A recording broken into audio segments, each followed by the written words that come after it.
നമസ്കാരം. നവകേരളം ബ്ലോഗിന്റെ മറ്റൊരു എപ്പിസോഡിലേക്ക് സ്വാഗതം. ഇന്ന് നമ്മുടെ കേരളം സമഗ്ര വികസനത്തിന്റെ പാതയിൽ മുന്നേറുകയാണ്. ഈ നവവികസനത്തിന്റെ ചാലകശക്തി എന്ന നിലയിൽ സമ്പൂർണ്ണമായ വൈദ്യുതി എല്ലാവർക്കും ലഭ്യമാക്കുക എന്ന ലക്ഷ്യത്തോടു കൂടി വിവിധ പദ്ധതികളാണ് കേരള സർക്കാരും KSEB ചേർന്ന് നടപ്പിലാക്കുന്നത്. പവർ കട്ടും ലോഡ് ഷെഡിങ്ങും ഇല്ലാത്ത കേരളം കഴിഞ്ഞ 9 വർഷത്തെ വൈദ്യുതി മേഖലയുടെ പ്രവർത്തനങ്ങൾ നമുക്കൊന്ന് കണ്ടു നോക്കാം.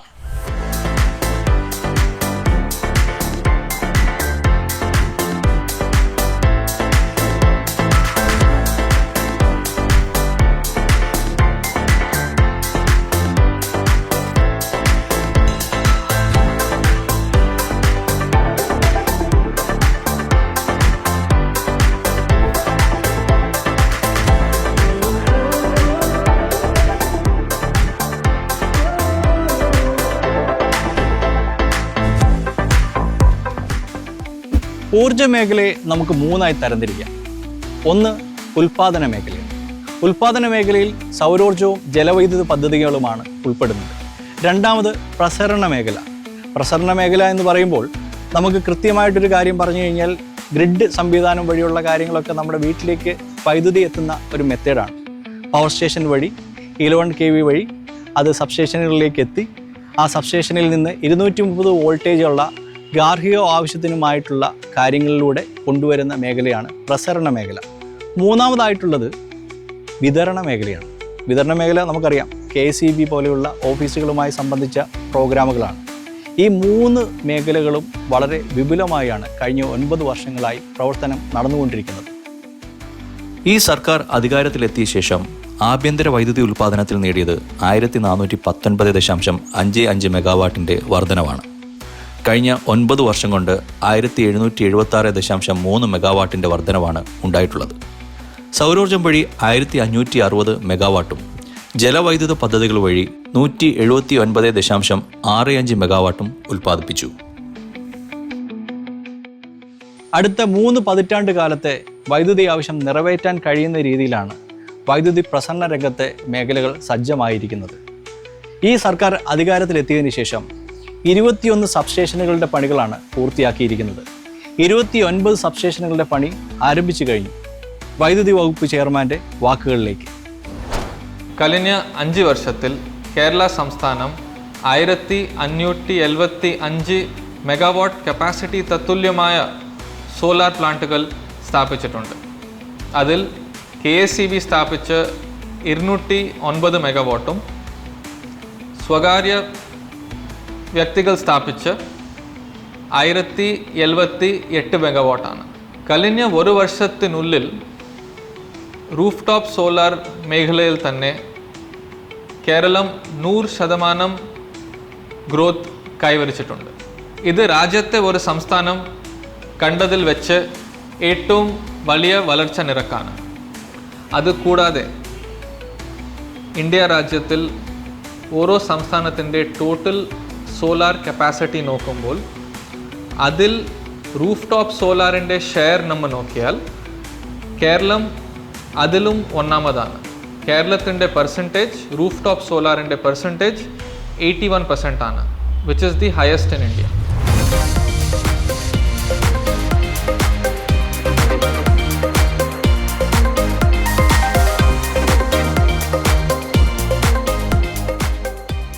ഞാനിപ്പോൾ കോഴിക്കോടാണുള്ളത്. കോഴിക്കോട് ചാത്തമംഗലം റീജിയണൽ പോൾട്രി ഫാമിലാണ്. അതായത് കേരളത്തിലെ ഫസ്റ്റ് സൗരോർജ്ജ പ്ലാന്റ് ഇംപ്ലിമെൻ്റ് ചെയ്ത ഫാമിലാണ്. ഇവിടുത്തെ വിശേഷങ്ങൾ കണ്ടറിയാം.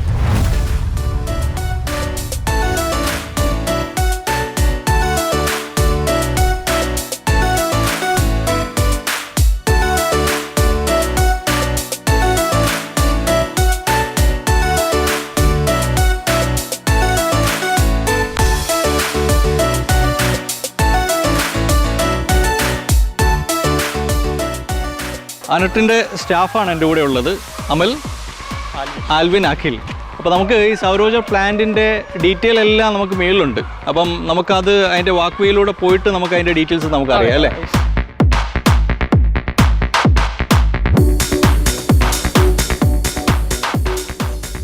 റീജിയണൽ പോൾട്രി ഫാമിൻ്റെ ഈ റൂഫിൻ്റെ മുകളിലായിട്ടാണ് ഈ ഒരു സോളാർ പാനൽ ഇവർ ഇൻസ്റ്റാൾ ചെയ്തിരിക്കുന്നത്. സോളാർ പ്ലാന്റിനെ കുറിച്ചുള്ള ഇൻ ഡീറ്റെയിൽ എന്തൊക്കെയാണ് നമുക്ക് ഈ ഒരു മെയിൻ്റനൻസ് അല്ലെങ്കിൽ ഇത് എത്ര വാട്ടിൻ്റെയാണ് കാര്യങ്ങൾ? നമ്മളിവിടെ 35 കിലോ വാട്ടിൻ്റെ ഓൺ ഗ്രിഡ് സിസ്റ്റം ആണ് ഇൻസ്റ്റാൾ ചെയ്തിരിക്കുന്നത്. ഇപ്പം മറ്റുള്ള ഗവൺമെൻറ് സ്ഥാപനങ്ങളിലൊക്കെ ഈ ഒരു സോളാറിൻ്റെ പദ്ധതിയിലേക്ക് നമ്മൾ വരുന്നുണ്ടല്ലോ. അതെ. ഇപ്പോൾ ഇനിയും റീസെൻ്റ്ലി നിങ്ങൾ ഇനിയും ഏതൊക്കെയാണ് ചെയ്യാൻ ഉദ്ദേശിക്കുന്നത്? നമ്മളിപ്പോൾ റീസെൻ്റ്ലി നമ്മൾ കൂടുതലും ചെയ്തത് നമ്മൾ ഹെൽത്ത് സെന്റേഴ്സിൽ ഹൈബ്രിഡ് സിസ്റ്റംസ് ആണ് ചെയ്യുന്നത്. ഓ ശരി. നമുക്ക് ഹൈബ്രിഡ് സിസ്റ്റം ആകുമ്പോൾ നമുക്ക് KCB സപ്ലൈ ഇൻ കേസ് ഒരു ദിവസം ഇല്ലെങ്കിലും നമുക്ക് അവിടുത്തെ ആ ഹോസ്പിറ്റൽ അല്ലെങ്കിൽ നമുക്ക് വർക്കിംഗ് ആയിരിക്കും. അപ്പോൾ ആ രീതിയിൽ നമ്മൾ ഒത്തിരി പ്രൊജക്ട്സ് ഇവിടെ കോഴിക്കോട് ജില്ലയിൽ ഇതെല്ലാം ചെയ്തിട്ടുണ്ട്. ഇത് എത്ര പാനലുണ്ട് ടോട്ടൽ? നമുക്ക് 65 പാനൽസ് ആണ്. 65 പാനൽ അല്ലേ? ഈ പാനൽ തന്നെ പല ക്വാളിറ്റി അല്ലേ? അതെ. അപ്പോൾ നമ്മൾ use technology, latest technology panels. ഇത് അതെന്താണ് സംഭവം? ലേറ്റസ്റ്റ് ടെക്നോളജി എന്ന് പറയും. ചില വ്യത്യാസങ്ങളുണ്ട്. അതായത് നമുക്ക് ഔട്ട്പുട്ടിൻ്റെയാണ്. വ്യത്യാസം വരുന്നത്. സാധാരണ രീതിയിൽ നമുക്കൊരു ഇവിടുത്തെ കോസ്റ്റ് ഏകദേശം ഒരു മാസം 25,000-20,000 അകത്തായിരുന്നു നമ്മുടെ ഒരു എമൗണ്ട് വരുന്നത്. ഇപ്പോൾ നിലവിൽ അത് ഇംപ്ലിമെൻറ്റ് ചെയ്തതിന് ശേഷം നമുക്ക് ഈ സൗരോർജ്ജ പ്ലാന്റ് കൊണ്ടുള്ള പ്രയോജനം എന്താണ് ഇപ്പോൾ ഇവിടുത്തെ ഒരു സ്ഥിതി? ഇപ്പം നിലവിൽ അവർ ഫിക്സഡ് ചാർജ് മാത്രമാണ് വരുന്നത്. ഒരു 5,000 റുപ്പീസിൻ്റെ അടുത്താണ്. വളരെ കുറവുണ്ട്. അതെ, ഫിക്സഡ് ചാർജ് മാത്രമേ വരുന്നുള്ളൂ. അപ്പോൾ ഒരു ആനുവലി നോക്കുമ്പോൾ ഇപ്പോൾ 2,40,000 രൂപയോളം അവർക്ക് KCB ബില്ല് തന്നെ ലാഭം വരുന്നുണ്ട്. നമ്മുടെ ടോട്ടൽ പ്രൊജക്ട് പ്ലാനിൻ്റെ കോസ്റ്റ് എന്ന് പറയുന്നത് 18 ലക്ഷം രൂപയാണ്. അപ്പോൾ 7 വർഷം കൊണ്ട് അവർക്ക് റിട്ടേൺ ഓഫ് ഇൻവെസ്റ്റ്മെന്റ് അത് കിട്ടും. ഇതിലിപ്പോൾ ഓപ്പറേഷൻ ആൻഡ് മെയിൻ്റനൻസും കൂടി നമ്മൾ ഉൾപ്പെടുത്തിയിട്ടുണ്ട്. 5 വർഷത്തേക്ക് അനേർട്ടിൻ്റെ തന്നെയാണ്. അതിനുശേഷം സ്ഥാപനത്തിന് AMC ത്രൂ ചെയ്യാനും പറ്റും. അനേർട്ട് ത്രൂ തന്നെ ചെയ്യാൻ പറ്റും. അപ്പോൾ വളരെയധികം ലാഭകരമായ ഒരു സൗരോർജ്ജ പ്ലാന്റ് ആണ് പോൾട്രി ഫാമിൽ ഇവർ ഇംപ്ലിമെൻറ്റ് ചെയ്തേക്കുന്നത്.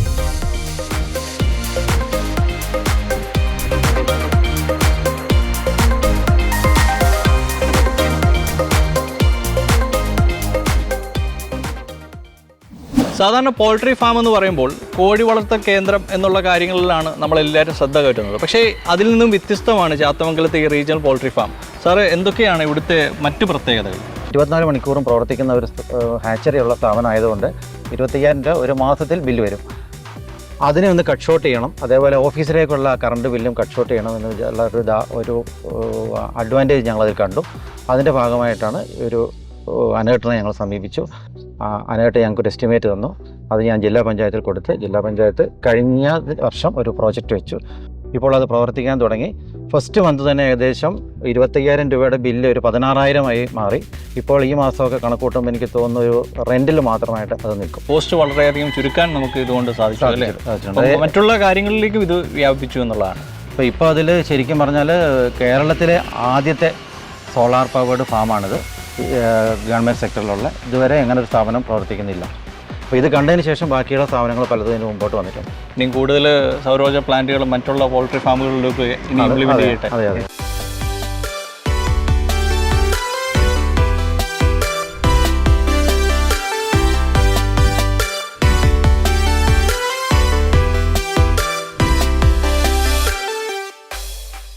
വൈദ്യുതി മേഖലയുടെ സേവനങ്ങളെല്ലാം ഇപ്പോൾ ഒരു കുടക്കീഴിലാണ്. പുതിയ ടെക്നോളജി ഉപയോഗിച്ചുള്ള എല്ലാ സംവിധാനങ്ങളും KCB നടപ്പിലാക്കി വരികയാണ്. അപ്പോൾ നമുക്ക് കറണ്ട് എടുക്കാനോ ബില്ലടയ്ക്കാനോ ഒന്നും ഓഫീസിൽ പോകേണ്ട കാര്യമില്ല. നമുക്ക് ഒരു ഓൺലൈനായിട്ട് ജസ്റ്റ് ഒരു ക്ലിക്കിൽ നമുക്ക് ഈ കാര്യങ്ങളെല്ലാം കിട്ടും.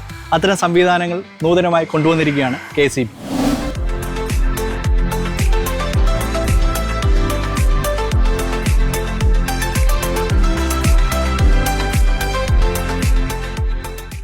ഞാനിപ്പോൾ കോഴിക്കോട് മെഡിക്കൽ കോളേജിലാണുള്ളത്. ഇവിടെ ഇന്ത്യയിലെ first vaccine cold storage system ANERT സ്ഥാപിച്ചിരിക്കുകയാണ്. നമുക്കറിയാം വലിയ വലിയ രോഗങ്ങളായ അർബുദം പോലെയുള്ള രോഗങ്ങൾക്ക് വേണ്ടിയുള്ള വാക്സിനുകൾ വളരെ വിലപിടിപ്പുള്ളതും അതുപോലെ ചെറിയ ഒരു കാരണം കൊണ്ട് നമുക്ക് ആ മരുന്നൊക്കെ ബാഷ്പീകരിച്ചു പോകുന്ന കാര്യമൊക്കെയാണ്. അതിനു വേണ്ടിയുള്ള വലിയ വലിയ വാക്സിനുകളൊക്കെ നമുക്കിതിനകത്ത് സ്റ്റോർ ചെയ്ത് വെക്കാൻ വേണ്ടിയുള്ള ഒരു സംഭരണശേഷി ഇതിനകത്തുണ്ട്. 7 കിലോവാട്ട് ടൺ വരെയാണ് നമുക്കിതിനകത്ത് സ്റ്റോർ ചെയ്യാൻ പറ്റുന്നത്. ഇത് വേണമെന്നുണ്ടെങ്കിൽ നമുക്ക് ഷിഫ്റ്റ് ചെയ്ത് വേറൊരു ഭാഗത്തേക്ക് മാറ്റാം. ഇപ്പം നമ്മൾ സൗരോർജ്ജത്തിലാണ് ഇത് വർക്ക് ചെയ്യുന്നതെങ്കിലും നമുക്ക് വേണമെന്നുണ്ടെങ്കിൽ KCBയിലേക്ക് മാറ്റി അത് കൊടുക്കാനുള്ള പ്രൊവിഷൻ വരെ ഇതിനകത്തുണ്ട്. അതാണ് ഇതിനകത്ത് പറയാനുള്ളത്. അനർട്ടിൻ്റെ വലിയൊരു കോൺട്രിബ്യൂഷനാണ് മെഡിക്കൽ കോളേജിന് വേണ്ടിയുള്ള India's first vaccine cold storage system. 5 metric tonne സംഭരണശേഷിയുള്ള ഈ ഒരു സ്റ്റോറേജ് സിസ്റ്റത്തിൽ 7 കിലോവാട്ടിൻ്റെ ഒരു സോളാർ പാനലാണ് ഘടിപ്പിച്ചിരിക്കുന്നത്. നമുക്കറിയാം വാക്സിനുകളൊക്കെ വളരെ ചെറിയ താഴ്ന്ന ഊഷ്മാവിലാണ് ഇതൊക്കെ സംഭരിക്കേണ്ടതും അതേപോലെ സൂക്ഷിക്കേണ്ടതുമായിട്ടുള്ളത്. അപ്പോൾ അത്തരം കാര്യങ്ങൾ കൃത്യമായിട്ട് ചെയ്തിട്ടിരിക്കുന്ന ഒരു സിസ്റ്റമാണ് അനർട്ട് നമുക്കിവിടെ കൊണ്ടുവന്നിരിക്കുന്നത്. കേരളം മുഴുവൻ വികസന വെളിച്ചം പരത്തുവാനായി 2016 മുതൽ 25 വരെ 9 വർഷത്തിൽ KCBL വൈദ്യുതി ഉൽപ്പാദന രംഗത്ത് 2942 കോടി രൂപയുടെയും വൈദ്യുതി പ്രസരണ മേഖലയിൽ 8056 കോടി രൂപയുടെയും വൈദ്യുതി വിതരണ മേഖലയിൽ 13015 കോടി രൂപയുടെയും ഉൾപ്പെടെ 24013 കോടി രൂപയുടെ വികസന പ്രവർത്തനങ്ങളാണ് നടത്തിയത്. ഒരു കാലത്ത് ഏറ്റവും വലിയ പ്രശ്നം എന്തായിരുന്നു? വോൾട്ടേജ് ഇല്ലായ്മയായിരുന്നു. എല്ലാ വഴിയിലും ഈ കാണുന്ന ട്രാൻസ്ഫോമറുകൾ സ്ഥാപിച്ചും വൈദ്യുതി ഉൽപ്പാദനം കൂട്ടിയും സർക്കാർ ഇതിന് പരിഹാരം നൽകിയിട്ടുണ്ട്.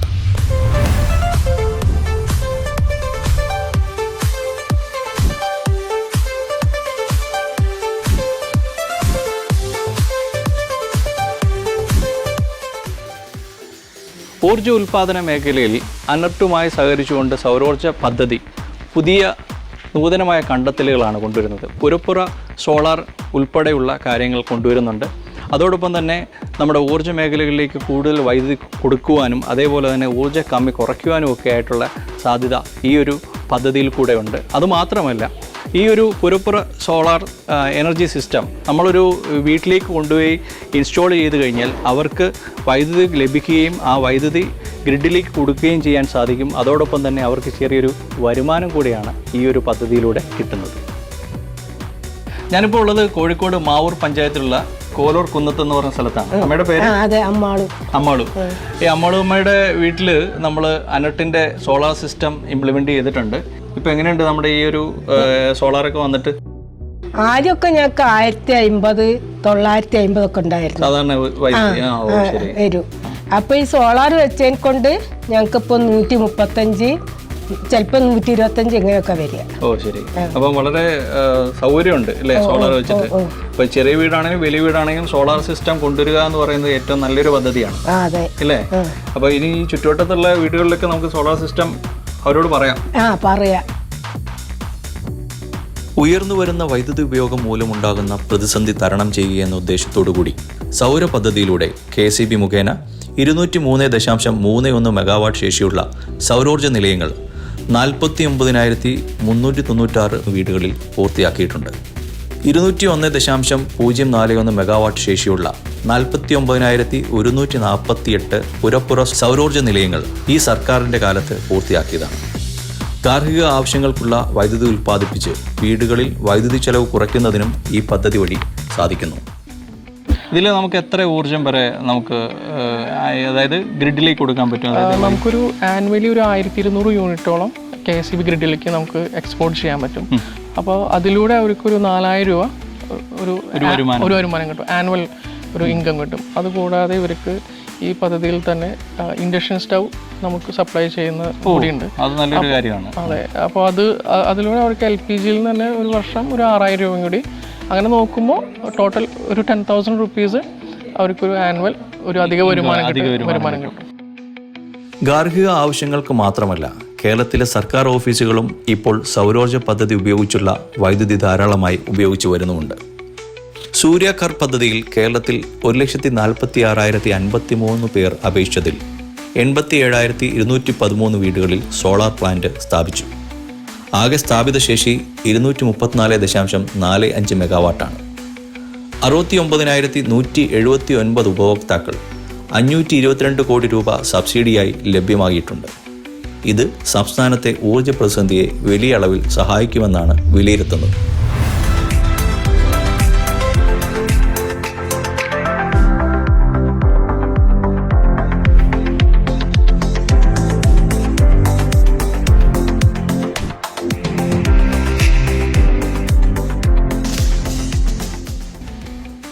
ഒന്നര ദശാബ്ദത്തിലധികമായി എഴഞ്ഞു നീങ്ങിക്കൊണ്ടിരുന്ന ഒരു പദ്ധതിയായിരുന്നു തൊട്ടിയാർ ജലവൈദ്യുത പദ്ധതി.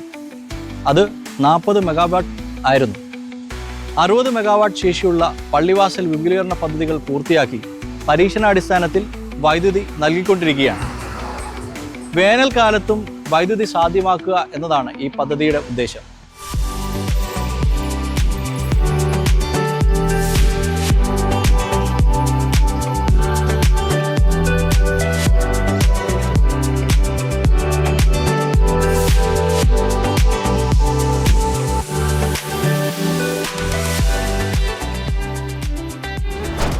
സമ്പൂർണ്ണ വൈദ്യുതീകരണം എന്ന ലക്ഷ്യം വളരെ നേരത്തെ തന്നെ മറ്റ് സംസ്ഥാനങ്ങൾക്ക് ഇപ്പോൾ പോലും എത്തിപ്പിടിക്കാൻ പറ്റാത്ത വേഗത്തിൽ വളരെ കൊല്ലങ്ങൾക്ക് മുമ്പേ തന്നെ KSEBക്ക് സമ്പൂർണ്ണ വൈദ്യുതീകരണ എന്ന ലക്ഷ്യത്തിലേക്ക് നമുക്ക് എത്താൻ പറ്റിയിട്ടുണ്ട്. നഗര ഗ്രാമ വ്യത്യാസമില്ലാതെ എല്ലാ വീടുകളിലും വൈദ്യുതി എത്തിക്കാൻ, വെളിച്ചമെത്തിക്കാൻ KSEBയുടെ ഈ പരിശ്രമങ്ങൾക്ക്, സർക്കാരിൻ്റെ പിന്തുണയോടുകൂടിയുള്ള പരിശ്രമങ്ങൾക്ക് സാധിച്ചിട്ടുണ്ട്. വനമേഖലയിലുള്ള ആദിവാസി കുടിലുകളിൽ പോലും വെളിച്ചമെത്തിക്കാൻ കഴിഞ്ഞ ഒരു സേവന കാലയളവാണ് KSEBക്ക് വിവരിക്കാനുള്ളത്. വൈദ്യുതി രംഗത്തെ പെർഫോമൻസ് ഇൻഡെക്സ്, അതായത് അതിൻ്റെ സേവന സൂചികകൾ കണക്കിലെടുക്കുമ്പോൾ ഇന്ത്യൻ സംസ്ഥാനങ്ങളിൽ വളരെ മുന്നിലുള്ള ഒരു പ്രവർത്തനം KSEBക്ക് കാഴ്ചവെക്കാനായിട്ട് കഴിഞ്ഞിട്ടുണ്ട്.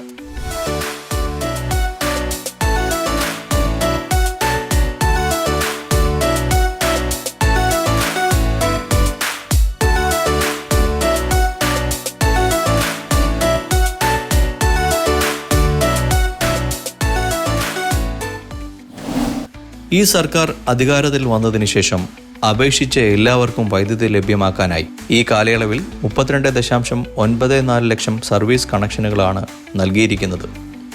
രാത്രിയെന്നോ പകലെന്നോ ഇല്ലാതെ സ്വന്തം ജീവൻ പോലും പണയപ്പെടുത്തി KSEB ജീവനക്കാർ നമുക്ക് വേണ്ടി പണിയെടുക്കുന്നു. നവകേരളം സൃഷ്ടിക്കുവാൻ വേണ്ടി സമഗ്രമായ ആധുനിക സംവിധാനങ്ങളാണ് KSEB ഒരുക്കിയിരിക്കുന്നത്. വൈദ്യുതി അപേക്ഷിച്ച എല്ലാവർക്കും കണക്ഷൻ കൊടുത്തുകൊണ്ടാണ് KSEB ഈ കഴിഞ്ഞ 9 വർഷം കൊണ്ട് വലിയൊരു നേട്ടം കൈവരിച്ചിരിക്കുന്നത്.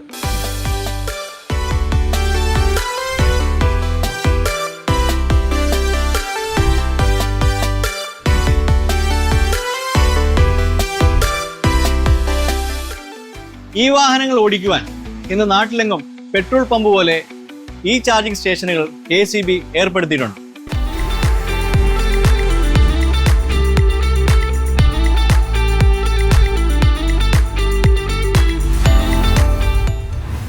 എനിക്കൊരു EV വെഹിക്കിൾ ഉണ്ട്. അപ്പം അതും കൂടെ ഉൾപ്പെടുത്തി ബൈ മന്ത്ലി വന്നുകൊണ്ടിരുന്നത് 12-14 ആ റേഞ്ചിലാണ് വന്നുകൊണ്ടിരുന്നത്. ആ സമയത്താണ് നമ്മുടെ ബോർഡിന്റെ സോളാർ ഇൻസ്റ്റാൾ ചെയ്തത്. ആ സോളാർ ഇൻസ്റ്റാൾ ചെയ്തതിന് ശേഷം ശരിക്കും പറഞ്ഞു കഴിഞ്ഞാൽ ബൈ മന്ത്ലി എന്നുള്ള മന്ത്ലി ബില്ലിലേക്ക് മാറി.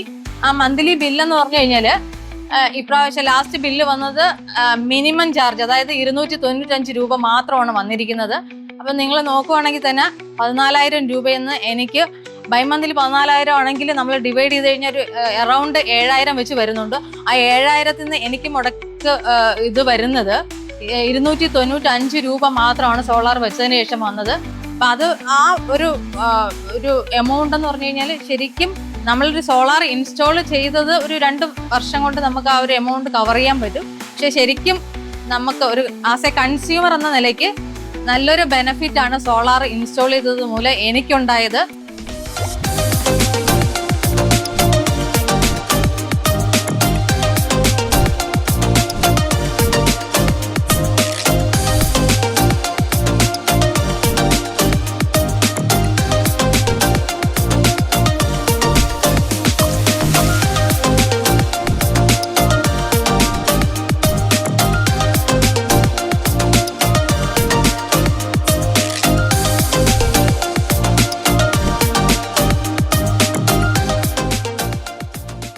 ഊർജ ഉൽപ്പാദന രംഗത്ത് സമഗ്ര പുരോഗതി ലക്ഷ്യം വെച്ചുകൊണ്ടാണ് വികസന വെളിച്ചം എല്ലാവരിലും എത്തിക്കുന്നത്.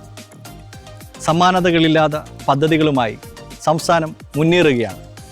നവകേരളം ബ്ലോഗിൻ്റെ മറ്റൊരു എപ്പിസോഡിൽ കാണുന്നവരെ ഗുഡ് ബൈ.